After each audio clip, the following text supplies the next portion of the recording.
Disapprove of it, or are you just ignoring it, or how are you dealing with this? Just like I said, we're just happy that we get to play basketball tonight here in Milwaukee. Get a chance to come out here and play for the first time in a while. Are you guys getting tired of having to answer questions about this? I mean, the look says it all right now. I mean, are you tired of hearing me say I want to play basketball today here in Milwaukee? So you let me know. Will you be happy to pick up a basketball if Jimmy Butler is still on this team Wednesday night? I'm happy to play basketball with anybody.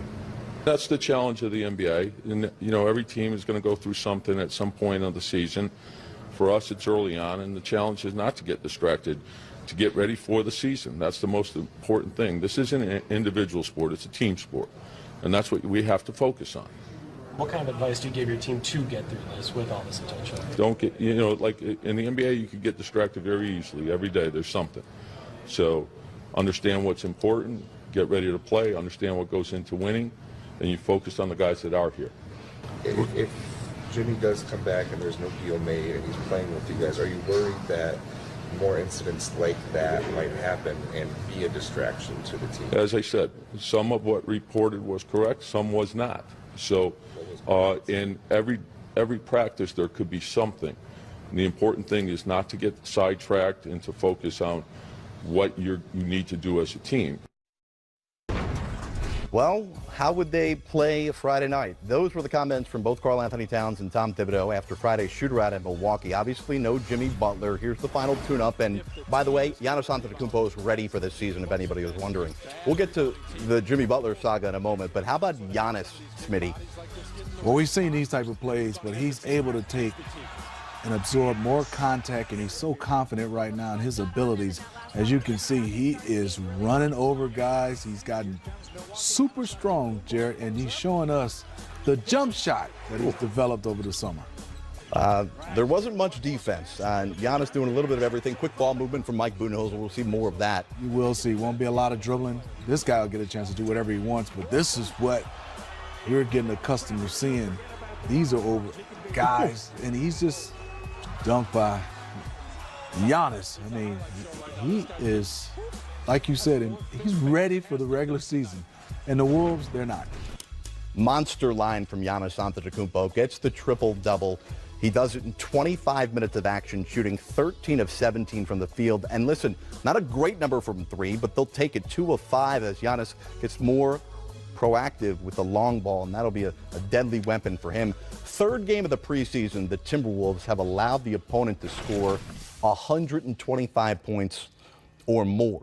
This one was 143. Get it to preseason. Let's get back to the Jimmy Butler story here as we visit with Steve Smith, Jared Greenberg. So Tibbs, as we heard him talk Friday morning, doesn't want this situation to be a distraction. So Smitty, unless Tibbs himself announces that Butler won't return at any point until this all gets resolved, there will be a daily uncertainty about Jimmy Butler's status for practice and for games. How can it possibly not be a distraction? Well, he's doing the right thing, trying to have his young guys and his organization try to get on the same page and try to deflect things. But, Jared, let's face it, it's a distraction because we're not talking about the Minnesota Timberwolves, their talent, and whether they need to improve, what their strengths, how do they look going into the regular season. All that's been not even on the back burner, on the back burner. We're talking about the distractions, dysfunction. Will he get traded? When will he get traded? Who is allowed to trade him? Who can I talk to you, Jared? Can I talk to other guys? It's so much other things than basketball.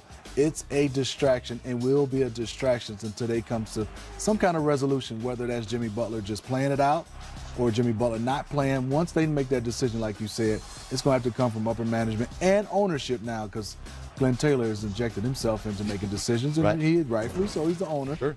But that wasn't the way it was set up before the season start. But right now we have a lot to talk about, and a lot of it is off the court with the Minnesota Timberwolves. A lot of people weighing in, and as you know, people like to take sides. I'm going to say, regardless here of whose side you might be on, whether it be the owners, the president, who happens to be the head coach, the player, or whether you think one or all of them are wrong, how does Butler, how he's handled this, couldn't the team president looked at this in trade talks and said, listen, Minnesota, we're now in trouble.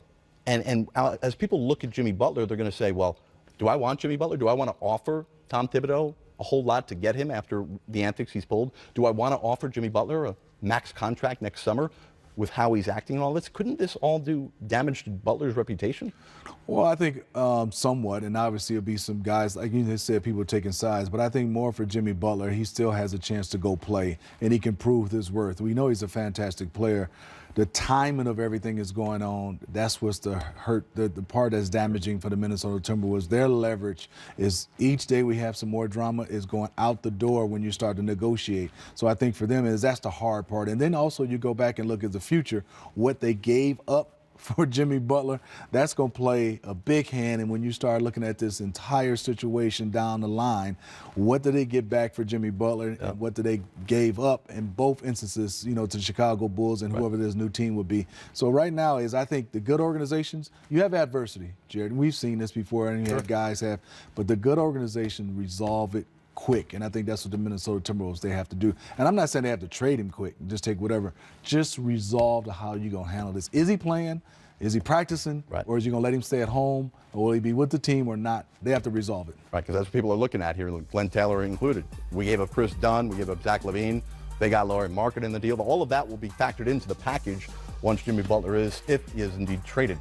We come back, it's a battle of boroughs at MSG as the Knicks and Nets ramp up their preseason. Is there some positives heading into the new year for these big video of Dwight Howard in a Charlotte Hornets uniform? Because I'm not sure if you've noticed, Smitty, but the Wizards' big offseason edition hasn't played or practiced since training camp opened in Washington. A back injury has kept Dwight Howard off the court, and Coach Brooks saying Friday that while Dwight probably will practice Monday, he wouldn't commit to a timeline for Dwight to be ready for game action. Well, game action, final preseason tune-up for the Wizards. They've got Guangzhou Long Lions in from the Chinese Basketball Association. They've been in town all week practicing with the Wizards. And how about this guy? Remember him? Mo Spates. He is definitely comfortable in a NBA arena. See the smile? Is he auditioning, Jared, trying to get back in the league? I don't know if Steve Kerr ever gave him a green light as bright as the one he had on Friday in D.C. Troy Brown Jr., the first-round draft pick for the Wizards, showing off here. So his versatility is much needed for this team. He can play a little bit of point. He's a great passer. Obviously, he can score, and he's confident. And I think when you look at his length as far as on the defensive end, here's a kid that will get a chance, I think, to get some playing time, with the Washington Wizards. And I love Devin Robinson. Yeah, Troy Brown Jr. had 21. Devin Robinson, you mentioned him there. He had 23. John Wall, Bradley Beal both sat out, as well as I mentioned Dwight Howard. Mo Spates, how about this? 41 points, his career high, and in the NBA, 32 points. Kristaps Porzingis still out, rehabbing the injury. Will we see him at all this year? Knicks and Nets, it's a big battle in New York, and look at this. Trey Burke came to play in the final preseason game of the year for New York. He came out strong last year for the Knicks, Did he? When he got called up, he gave himself a nice opportunity, and that's why we're seeing him again this season. All right, a guy who believes he should have been the most improved player in the NBA last year, Spencer Dinwiddie. He hit from three there. How about Karis LeVert? A lot of young talent the Nets are trying to develop. They have some guys with Karis LeVert. Obviously has some injuries coming out of college. He can definitely play D'Angelo Russell. How about this guy? He does more than block shots. Jared Allen from the corner. Stretch five. Jared Allen setting up in that corner, knocking down threes. Boy, the league has changed. What's better, his stroke or the hair? To mention here, Tim Hardaway Jr. His hair, like, for sure. Okay. X-ray is negative for Tim Hardaway Jr. on a wrist injury. Not good in the last preseason game of the year for New York. D'Angelo Russell hits the floater. He had 18 points. He looks comfortable. And there's Porzingis. That's a good sighting, at least to see him walking around and being around the team. Hazonia continues to put up some numbers here. Noah Vonleh, we'll see how much run he gets with the Knicks this year. You got Zach LaVine, been mentioning a lot about the Jimmy Butler deal. Remember, he was sent before last season to Chicago, signed a big extension over the summer. Look at the move by Zach LaVine, taking on the Nuggets here. Bulls pushing in transition, and LaVine on a Friday night. The young Bulls, you can see those youngsters getting out and having a good time. And look at Murray. I like Jamal Murray. Remember, the GMs picked him to have a breakout season this year for the Denver Nuggets. Nikola Jokic, I know he's a favorite of yours. Talk about modern-day big, does a little bit of everything. The offense runs through him. Reminds me a lot of a guy I played with in Arvydas Sabonis. Not a lot of foot speed when I play with Arvydas, but they just have great feel for the game and confidence level is at an all-time high. This is Jabari Parker. Well, much like Jokic, doesn't need to play D when you're scoring, right? He doesn't want to play much D. Parker, 19 points off the bench for the Chicago squad. Looking good. Look at the stroke. Everybody's working on the three ball. Including you, I've heard. Denver wrapped things up here with a Friday night win in Chicago, which is where Michael Jordan won 6 titles. Kobe got 5 rings. And each one of those 11 championships looks similar. The Bulls and Lakers were both executing the triangle offense created and perfected by Tex Winter. A genius can still be spotted in the Warriors dynasty these days. The story of basketball will forever include Winter's triangle. However, Wednesday, after 96 years, the Hall of Fame assistant coach passed away. Ro Parrish has more. During his 6-decade coaching career, Fred Tex Winter became known as one of the game's greatest innovators. After more than 30 years as a successful coach in college, he would turn to the professional ranks, where in 1985 he became an assistant with the Chicago Bulls. Winter eventually worked under head coach Phil Jackson, and they started a long and successful basketball partnership.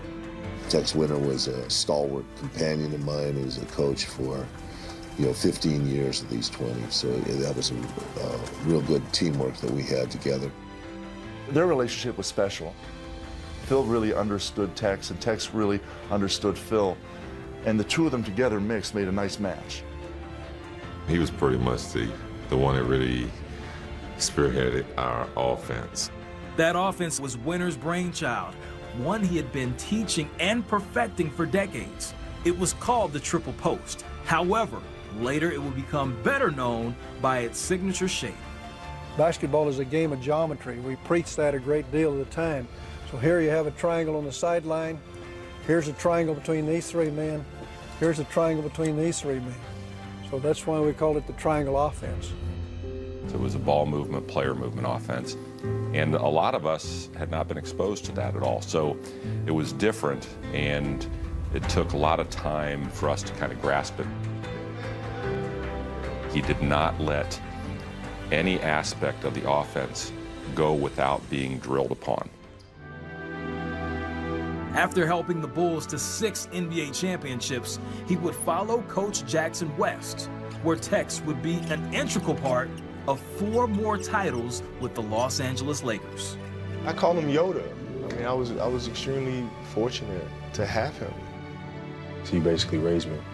And when he first got here, I mean, it was he and I in the room talking basketball, watching film hours and hours and hours. He, as well as Phil, is responsible for my evolution as a basketball player and seeing the game differently. A lot of what I do here with the Warriors is patterned after the things I learned from Tex.